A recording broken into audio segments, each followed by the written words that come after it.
할렐루야.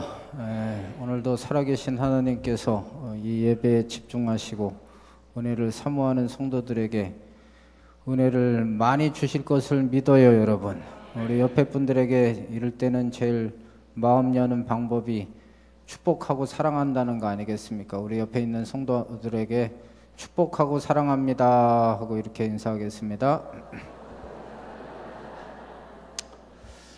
옛날 우화 중에 다섯 손가락이라는 이야기가 있습니다.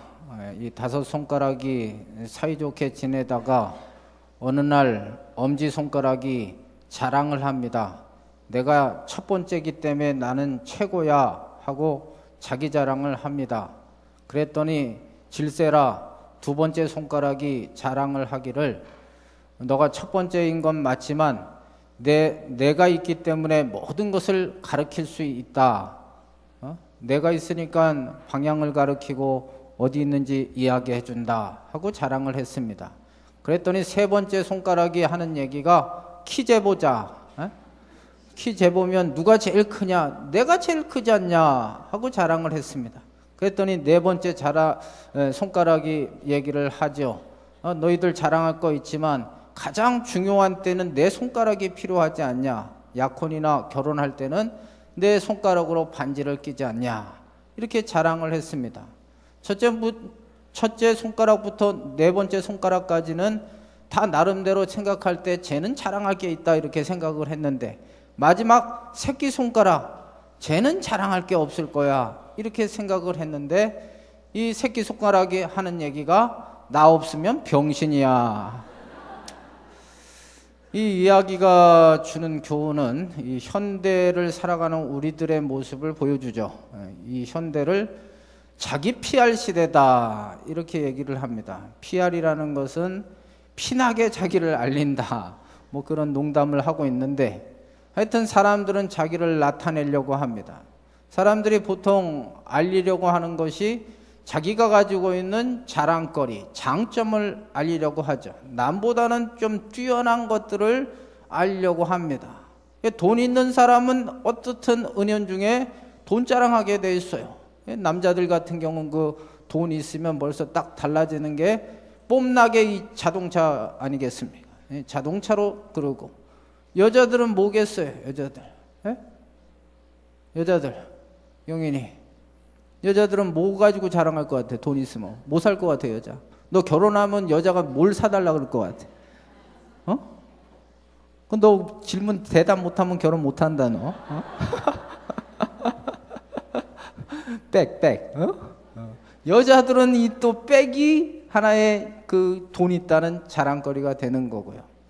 또 돈이 없는 분들은 또 학력이 높은 분들은 은연중 자기가 이 공부 많이 했다, 가방끈 긴다 이런 것들을 또 자랑하고 하다못해 뭐 노래 잘하는 거, 흉내 잘 내는 거 어떻든 자기의 장점을 자랑합니다. 물론 인생을 살면서 이 장점을 많이 가지고 있는 거 참 좋은 거죠. 그렇다고 장점이 많다고 꼭 인생이 성공이냐, 이 등식이 공식이 성립이 되느냐 꼭 그렇지만은 않죠. 어느 숲속에 사슴 하나가 살았어요. 이 사슴이 목이 말라가지고 연못에 가서 물을 먹으려고 딱 보니까 너무 자기가 멋있는 거예요. 특별히 자기의 그 머리 위에 있는 뿔을 보니까 너무너무 좋은 거예요. 그러다가 밑을 딱 보니까 그 다리를 보니까 가냘픈 다리를 볼 때 이게 내 문제다 이거죠. 이 뿔은 멋있는데 다리 때문에 내가 좀 문제가 있다 이런 생각을 하고 풀을 뜯어 먹는데 그 사자가 사슴을 잡아먹기 위해 가지고 살금살금 오더니 쫓아오는 것입니다. 그랬더니 사슴이 그 얇은 다리를 가지고 도망을 갔어요. 되게 빨리 도망을 가가지고 안전한 지역에 이르렀다고 생각했는데 그만 그 수풀에 그 뿔이 걸려가지고 옴짝달싹 못하는 사이에 사자가 와서 잡아먹게 된 것입니다. 잡아먹히면서 이 사슴이 내 뿔 때문에 그렇게 자랑을 했는데 이것 때문에 내 인생이 망치는구나 이렇게 얘기를 했다는 것입니다. 장점이 있다고 해서 꼭 성공하는 것은 아니라는 거죠. 요즘 동물학자들이 재미난 연구 결과를 하나 발표했습니다. 여러분 잘 아시는 그 호랭이, 이 호랭이가 왜 죽는가라는 결과입니다. 여러분 호랑이가 제일 그래도 먹이 사슬상 위에잖아요. 누가 호랭이를 잡아먹겠어요? 공격을 하겠어요? 그럼 왜 호랑이가 죽느냐? 대다수의 호랑이가 죽는 이유가 위암 때문에 죽는다는 거예요. 캔서, 위암 때문에 죽는다는 것입니다. 표정들이 그래 어쨌다는 거냐? 그런 표정 같은데. 그 왜 이 호랭이는 위암을 걸려서 죽냐? 그 날카로운 송곳니 때문에라는 거예요. 이빨 때문에. 이 송곳니를 가지고 한번 먹이를 탁 잡으면 놓치지 않고 그런 힘은 있지만 그 다음에 이게 어금니가 없어가지고 씹을 게 없어서 그냥 이걸 삼키다 보니까 그게 위암이 된다는 거죠, 여러분. 이 장점이 때로는 안 좋을 수가 있는 거죠. 성경에 보면 다윗의 아들 압살롬 얘기가 나옵니다. 이 압살롬에 대해서 사무엘하 14장 26절 27절에 보면 그 모습을 소개하고 있어요. 잘생겼어요. 머리부터 발끝까지 흠이 없었다라고 성경은 말합니다. 특별히 머리카락이 되게 많았나 봐요. 그래서 그 머리를 자르면은 엄청난 양의 머리카락이 있는 거예요. 저도 지금 이렇게 별로 머리가 없어요. 옛날에는 많았어요. 근데 이게 이렇게 됐어요. 머리카락이 얼마나 중요한지를 요즘은 깨닫습니다. 이 머리카락이 많아야 좀 젊어 보이더라고요. 제가 보니까 머리카락이 없는 건 참 힘들어요. 예. 그러니까 얼마나 이 압살롬이 잘생겼습니까? 그리고 말도 잘했어요. 그래가지고 재판하러 온 백성들의 마음을 다 훔쳐서 드디어 아버지 다윗을 제치고 쿠데타를 일으킨 것입니다. 모든 똑똑한 애들은 다 줄서기를 압살롬 쪽으로 섰어요. 근데 하나님 살아계시잖아요. 부모한테 대드는 놈, 잘될 놈 하나도 없거든요. 오늘 신혼부부를 보니까 어제 설교했던 생각이 나요. 부모를 공경하라 그런 얘기 했지. 예. 그래 결국 압살롬이 죽는데 어떻게 죽느냐 하면 사무엘하 18장에 보면 이 압살롬이 노새 타고 도망하다가 아까 사슴이 그 풀에 걸리듯이 머리가 나무에 걸린 거예요. 노새는 지나가고 그냥 나무에 대롱대롱 매달리는 거를 요압이 칼로 죽여버렸어요, 여러분. 최고의 장점이 결국은 인생을 망치게 됩니다. 반면에 오히려 단점이 있지만 그것 때문에 성공한 사람도 참 많습니다. 이스라엘의 최초의 여성 총리인 골다 메이어라는 총리가 있습니다. 많은 일을 했어요. 왕성한 활동을 하고 업적도 많습니다. 근데 나중에 알고 보니까 이 사람이 죽은 후에 보니까 이 사람이 백혈병으로 12년 동안 고통을 당한 것입니다. 그 아픈 중에도 많은 일을 하게 됩니다. 그래 그의 자서전에 보면 내가 아프기 때문에 더 열심히 하나님을 의지하고 기도했더니 더 많은 일을 감당할 수가 있었다는 거죠. 단점 때문에 더 열심히 산 것이. 여러분 잘 아시는 아브라함 링컨 같은 경우도 학문이 짧잖아요. 1년도 공부 못하고 9개월 공부했어요. 집도 재산도 물려준 게 없어서 가난한, 아주 찢어지게 가난한 사람이 아닙니다. 그런데 그 단점 때문에 더 열심히 인생을 살아서 위대한 인물이 되지 않습니다. 헬렌 켈러는 더 말할 것이 없잖아요. 보지도 듣지도 말하지도 못하는. 모든 사람들에게 소망을 주지 않습니까? 그러니까 문제는 약점이 문제가 아니고 강점이 많다고 해서 성공하는 게 아니라는 거죠. 약점을 강점으로, 강점은 더 강하게 만드는 게 중요한 거죠. 오늘 사사기 3장 12절에서 30절을 봤어요. 이게 사사 에웃에 대한 이야기입니다. 이 사람은요 약점 투성이의 인생이에요. 오늘 그가 살던 시대적 배경을 성경은 이렇게 얘기를 합니다. 13절 14절을 읽겠어요. 13절 14절 시작.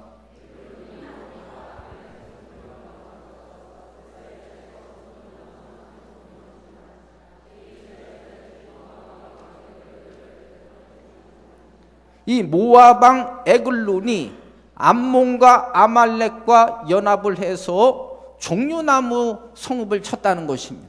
이게 13절 얘기예요. 종려나무 성읍은 여리고성을 말합니다. 여리고성이 어디 나와요? 여호수아 6장에 보면 이스라엘 백성들이 가나안 땅을 정복할 때 첫 번째 성이 여리고성입니다. 그 첫 번째 성을 다시 함락당했다는 거죠. 이거는 아주 상징적인 의미가 있는 거예요. 그리고 그 모압 에글론이 18년 동안을 이스라엘을 압제하고 괴롭히고 침략했다는 것입니다. 그게 지금 에훗이 살던 시대적 얘기를 하고 있는 거예요. 그럼 왜 하나님의 백성, 이스라엘이 하나님 백성 아니? 언제나 하나님의 백성은 이기지 않습니까? 근데 왜 이렇게 모압 왕 에글론에게 압제를 당하나? 왜 인생이 이렇게 안 되나 말이죠. 그 이유가 12절에 나옵니다. 12절 말씀 시작.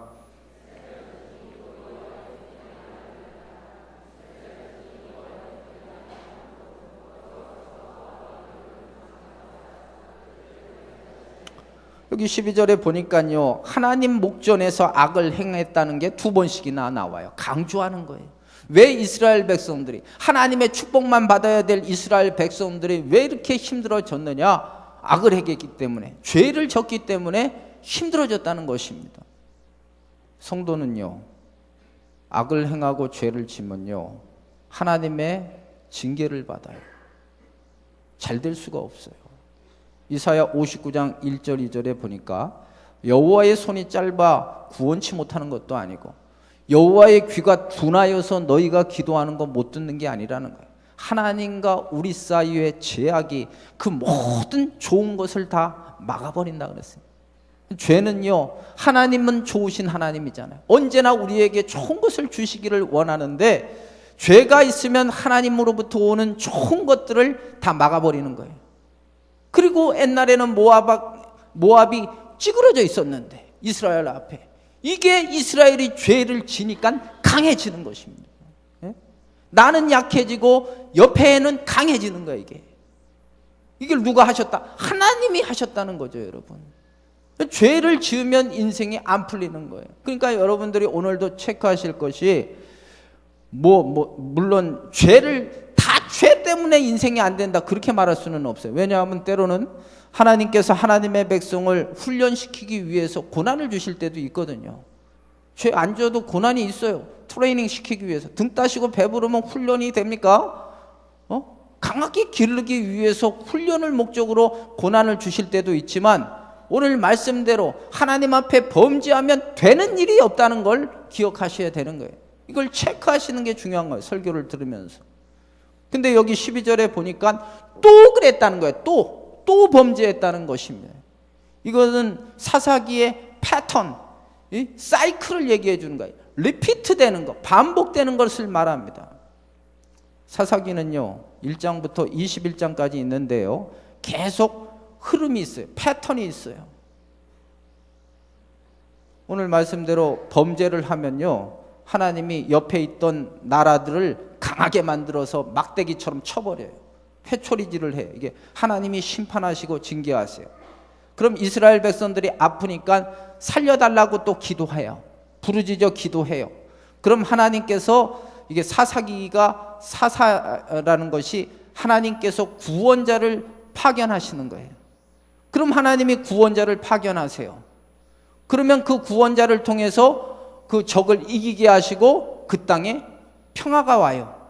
근데 또 죄를 지으면 그 평화는 깨지고 다시 심판이 있고, 이게 계속 반복되는 거예요. 여러분의 삶은 어떠십니까? 만약 이런 사이클이라면 깨셔야 돼요. 끊임없이 축복만 받아야 되고 하나님에게 훈련받는 건 괜찮지만 죄 때문에 당하는 건 안 당해야 되지 않습니까? 쓸데없는 고난 아니겠어요? 이거는 전혀 영향가가 없잖아요.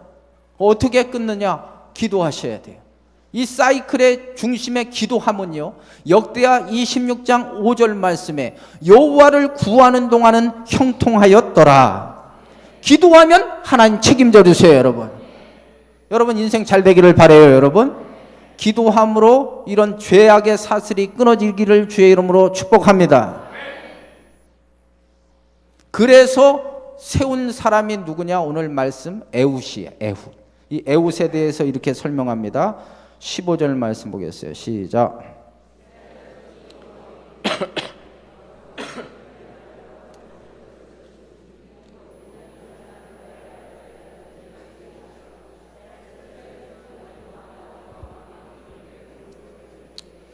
이 에훗에 대한 인포메이션이 여기 15절에 크게 두 가지가 있어요. 하나는 이 에훗이 베냐민 지파다 그랬어요. 이 베냐민이 누구냐 하면 야곱의 12번째 아들입니다. 요셉이 11번째고요. 베냐민이 요셉 동생 12번째예요. 야곱은요, 와이프가 4명 있었어요. 그 중에 제일 사랑하던 여인이 라헬입니다. 라헬에게서 난 자식들이 누구냐 하면 요셉하고 베냐민을 낳았어요.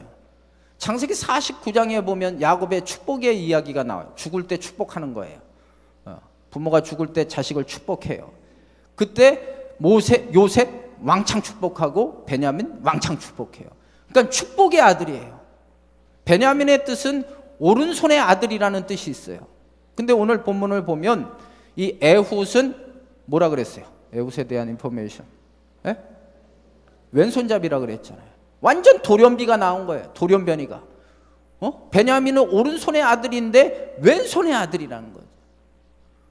성경은요, 오른쪽은 축복이에요. 이사야 41장 10절에 오른손으로 너를 붙들리라 그랬잖아요.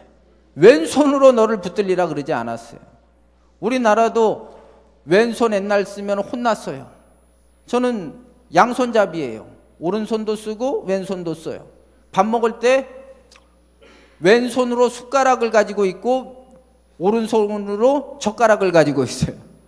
양손을 다 쓸 수 있어요. 근데 옛날에 혼났어요. 왼손 쓰면 어른들한테 혼났어요. 이 중동 지역, 이 팔레스타인 지역에서는 왼손은 언제 쓰느냐 하면 화장실 갈 때 쓰는 거예요. 화장실 갈 때. 그러니까 왼손으로 그 화장실 쓰는 손으로 남을 지적하거나 그러면 그건 남을 되게 모독하는 행위거든요. 근데 왼손잡이에요. 근데 성경 원어를 보면 에훗이 왼손잡이가 된 게 오른손을 못 썼기 때문에 할 수 없이 왼손을 쓰는 거예요. 이게 장애자라는 거죠. 왜 하나님이 하필이면 지금 요 전에가 메소포타미아 왕 굿산 니사다임에 의해서 이스라엘 백성들이 범죄했을 때 8년을 당했거든요. 근데 이게 이제 18년 당한 거예요. 더 악질을 만난 거예요. 죄를 지면 더 강하게 악질을 만나게 돼 있어요. 18년. 그러면 그 당시에 그 굿산 니사다임에게 사사로 세운 사람이 그 유명한 갈렙의 아우 온니엘을 썼거든요. 근데 이거는 완전히 장애자를 쓴 거예요. 이게 장애자를. 이해가 안 가잖아요. 여기 하나님께서 사사를 쓴 거는 구원자로 쓰는데 그 다음 말씀 보면 삼가를 쓰고 기드온을 쓰고 진짜 누가 봐도 하자가 있는 인간들을 쓰거든요. 왜 그랬을까? 하나님이 왜 정상인이 아니라 하자가 있는 인간을 통해서 구원을 하실까? 사사기 21장 25절이 제일 사사기의 마지막 장 마지막 절이에요. 그 말씀이 중요한 이유는 이 사사기의 분위기를 보여줘요. 사사기의 분위기는 왕이 없으므로 각각 자기 소견대로 행하더라 그랬어요. 왕은 하나님이에요. 하나님을 인정하지 않아요. 왜 안 인정하냐 하면 지들이 똑똑하다고 생각하는 거예요. 자기들이 잘난 거예요. 하나님이 왜 장애자를 통해서 구원을 하시느냐? 똑똑한 사람 세워놓으면요 뭐라 그러겠어요? 제가 똑똑하니까 능력이 있으니까 우리를 구원했지 그랬잖아요. 근데 누가 봐도 하자가 있으니까 이 사람을 통해서 이스라엘이 구원되면 누가 영광을 받으세요 여러분? 하나님이 영광 받으시네. 하나님이. 야, 하나님이 저런 자도 쓰시는구나. 하나님 대단하시네. 고린도전서 1장 27절 29절에 보면 하나님은 미련한 자를 택해서 지혜로운 자를 부끄럽게 하시고 하나님은 약한 자를 택해서 강한 자를 부끄럽게 하려 하시는 하나님이시라 그랬거든요. 하나님은요 약함을 통해 하나님의 영광을 드러내세요 여러분. 그게 에훗이에요. 그럼 하나님이 어떻게 이 역사를 이루시느냐? 이게 얘기가 스토리가 아주 길어요. 여기 한번 볼래요? 15절 보겠습니다. 15절 시작.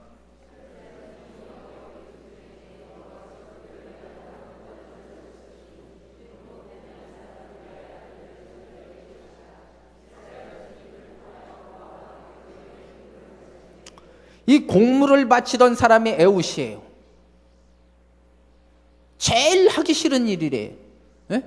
옛날 찌질이 갔던 모압이 갑자기 강해져가지고 이스라엘을 침략했어요. 조공 바치는 일에 에웃이 한 거예요. 창피한 일이에요. 누구든 정상인이고 제대로 된 사람이면 이런 일 하고 싶지 않아요. 장애자니까 어떻게 보면 밀려서 이 일을 하는 거예요. 약점이죠, 이게. 16절 보겠어요. 시작.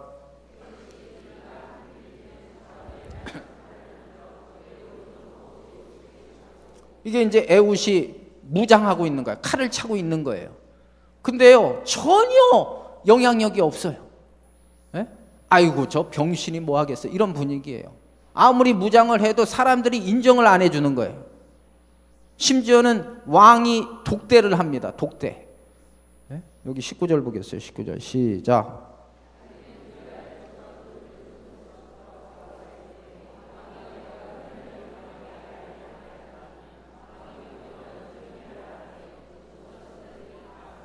모셔 선자들이 다 물러갔어요. 보디가드가 하나도 없어요. 하도 시원찮으니까 저놈이 무슨 짓을 하겠어. 안심하는 거야. 완벽한 안심이에요. 예. 만약에 에웃이요, 힘도 세고 정상인이고 손도 멀쩡하다면은 보디가드 다 세워놨을걸요, 아마. 하도 바보 같고 하자가 있으니까 보디가드도 다 나가게 하는 거예요. 성경은 이렇게 리얼하게 표현한 거예요. 얼마나 에웃이 약한 자인가를 보여주는 거예요. 그 약자를 하나님이 쓰신 거죠. 약자를. 어떻게 쓰셨나 봐요. 리얼하게. 21절, 22절 시작.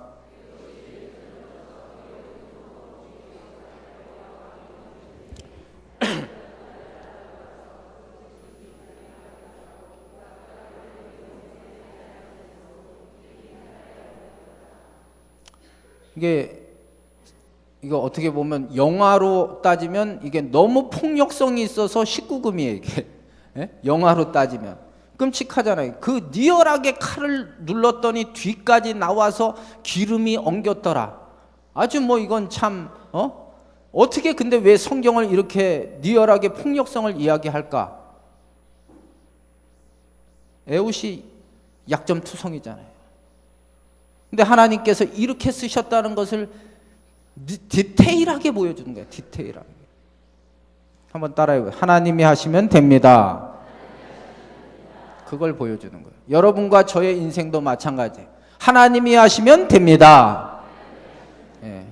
여러분 설교는 여러분들에게 적용하셔야 돼요. 이 세상에 약점 없는 사람이 어디 있어요? 그리스 신화에 보면 전쟁 영웅 아킬레스라는 사람이 나옵니다. 이 사람은 불사신이에요. 안 죽어요. 칼을 맞아도 창을 맞아도 화살을 맞아도 안 죽어요. 왜 이렇게 불사신이 됐느냐? 그가 낳았을 때 그 엄마가 그 아이를 스틱스 강물에다가 넣었어요. 그 몸을 완전히 코팅시킨 거예요. 그러니까 어떤 칼을 맞고 창을 맞고 화살을 맞아도 끄떡없게끔 불사신으로 만들어 놓은 거예요. 근데 어느 날 전쟁했는데 그 발 뒤꿈치 위를 맞으니까 죽어버렸어요, 애가. 그 불사신이. 어떤 칼을 맞아도 안 죽었던 아킬레스가 죽었어요. 왜 그런지 아십니까? 그 엄마가 이 아이를 넣을 때 그 잡은 부분이 거기거든요. 그게 아킬레스건이에요. 아킬레스건. 이 신화가 말해주는 것은 인간은 다 약점이 있다는 거죠. 여기 누가 자기는 하나도 완벽하다 이런 분들이 어디 있어요? 그럼 그 하나님이죠. 누구에게나 약점은 있어요. 그래서 하나님이 계시는 거예요. 하나님이 필요한 거예요. 하나님이 하시면 돼요, 여러분. 하나님이 약점을 강점으로 바꿔주시는 거예요. 최고의 약점들을 최고로 하나님이 그 약점을 사용하셔서 하나님의 뜻을 이루어 가시지 않습니까? 이게 에웃의 이야기입니다. 따라해 보세요. 하나님이 하시면 됩니다. 네. 오늘 여러분들이 어떠한 문제를 가지고 왔던지 또 어떤 약점이 있던지 이 에웃이 우리에게 주는 교훈은 하나님이 역사하시면 됩니다. 아무리 강점을 가져도 하나님이 원하지 않으면 안 되는 거예요. 그 인생은. 그럼 하나님이 왜 하필이면 에웃을 쓰셨을까? 장애자니까? 하나님은 뭐 성경에 보니까 고아와 과부와 나그네 약자의 하나님이기 때문에? 아니죠. 하나님이 왜 에웃을 쓰셨는가? 여기 28절 한번 단서를 한번 찾아보겠어요. 28절 말씀 시작.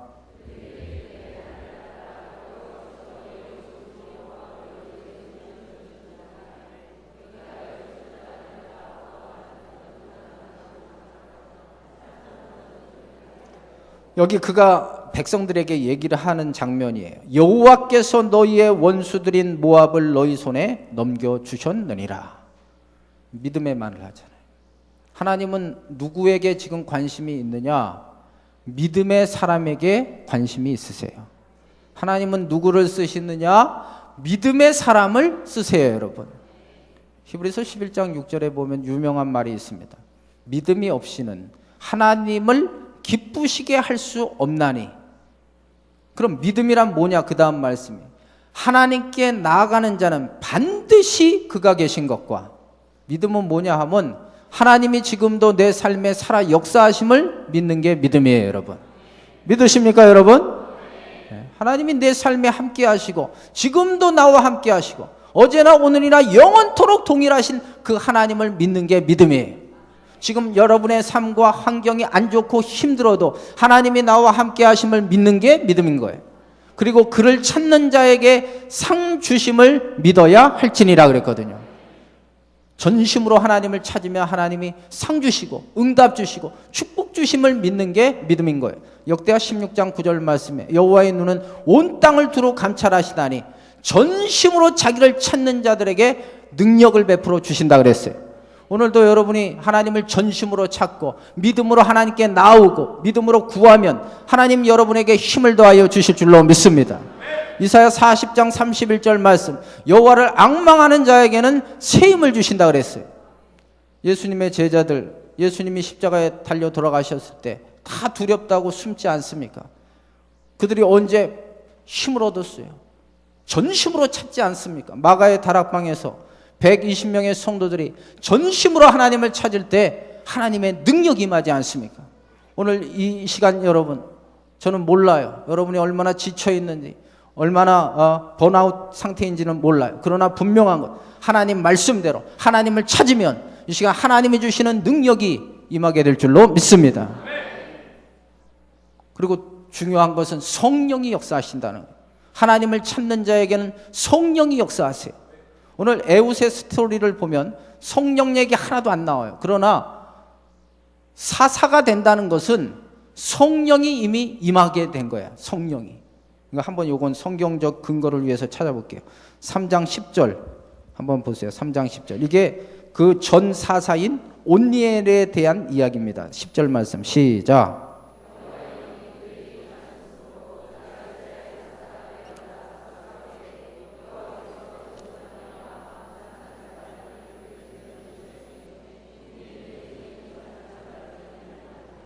온니엘이 이스라엘의 사사가 될 때 여호와의 영, 성령이 그에게 임했다는 거죠. 에웃도 똑같습니다. 말씀에는 없지만 성령이 에웃에게 임하는 거예요. 여러분, 성령이 역사하면 나타나는 특징이 뭐냐 하면 자기의 약점이, 왜 하나님이 나에게 이 약점을 허용하셨고 왜 하나님께서 이 약점을 나에게 두신 이유를 안다는 거죠. 신앙은요, 깨달음입니다. 여러분, 환경이 지금 급변하진 않습니다. 그러나 그 환경을 이길 수 있고 약점을 이길 수 있는 방법은 왜 하나님이 나에게 이 약점을 주셨는지 깨달으면 이길 수 있어요, 여러분. 고린도후서 12장에 보면 사도 바울 이야기가 나옵니다. 사도 바울 아시죠? 대단한 사람 아닙니까? 성경 신약 27권 중에 13권을 썼으며 천국을 다 보고 그가 했던 앞치마나 손수건을 병자나 귀신 들린 자에게 대기만 해도 치료하는 역사가 일어났잖아요.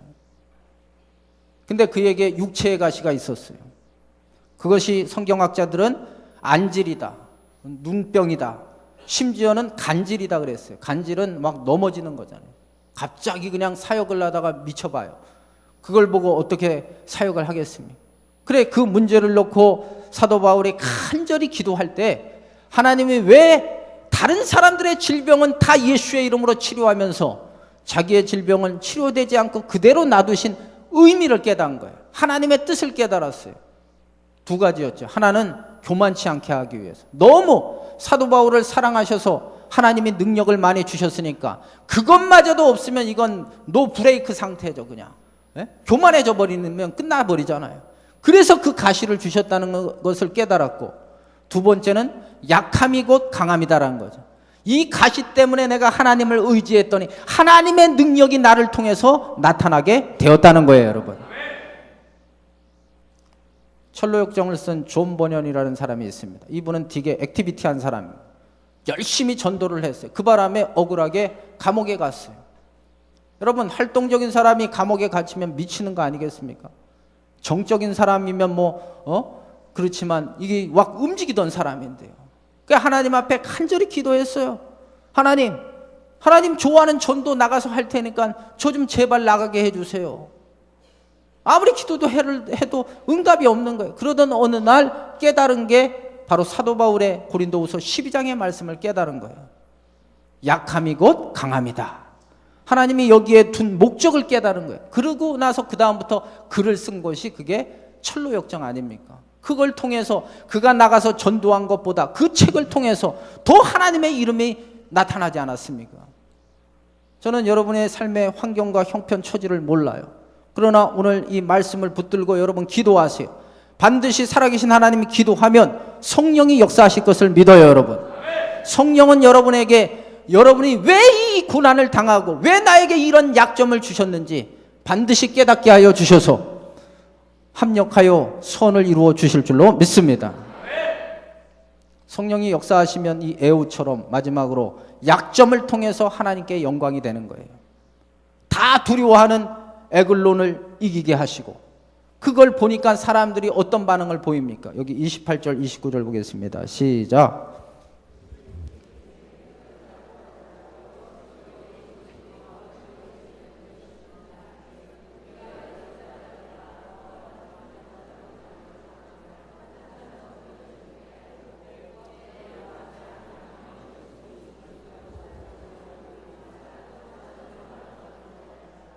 이게 뭐냐 하면 에웃이요, 그 두려움의 대상인 18년 동안 이스라엘을 괴롭혔던 모압왕 에글론을 죽이니까 사람들이 그 다음에 에웃을 주목하기 시작하는 거예요.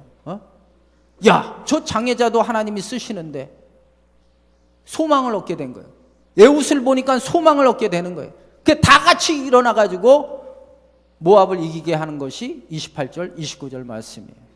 오늘 이 시간도 한 명이 여러분이 이 말씀을 듣고 하나님이 함께 하심을 믿고 기도하고 성령을 의지하시면 여러분 한 분 때문에 주변에 있는 분들도 일어나는 놀라운 역사가 일어날 줄로 믿습니다. 한 사람이 중요한 것입니다. 한 사람이 믿음의 말을 하고 한 사람이 믿음의 행동을 하면 옆에 있는 사람들까지도 도미노 현상처럼 하나님의 믿음의 역사를 이루어 나갈 수가 있는 거죠. 한번 물어보겠습니다. 여러분 삶을 통해 하나님께 영광 돌리기를 원하십니까? 믿음의 사람이 되시기를 바라요. 성령이 역사하십니다. 성령을 통해 여러분들을 통해 일을 하여 주실 줄로 믿습니다. 마지막 30절 읽고 마치겠어요. 이 30절이 여러분 말씀이 되기를 바라면서 읽으세요. 30절 시작.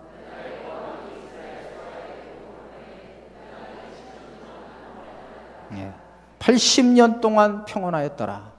성령이 역사하시면 모든 문제는 해결되고 하나님의 영광과 하나님의 복이 임하게 되는 것입니다. 말씀을 정리하겠습니다. 약점 없는 사람 아무도 없습니다. 그 약점을 강점으로 만드셔야 돼요. 그 방법은 에우처럼 하나님을 신뢰하고 끝까지 기도하는 것입니다. 그럼 성령이 역사하십니다. 성령은 깨닫게 하시고 성령은 그 약점을 통해 하나님의 이름을 높이게 하십니다. 오늘 이 에우처럼 여러분들이 이 말씀의 주인공들이 다 되셔서 80년 동안 그 땅에 평안함이 있던 것처럼 하나님의 능력의 역사가 나타나기를 주의 이름으로 정말로 축복합니다. 찬양하겠어요.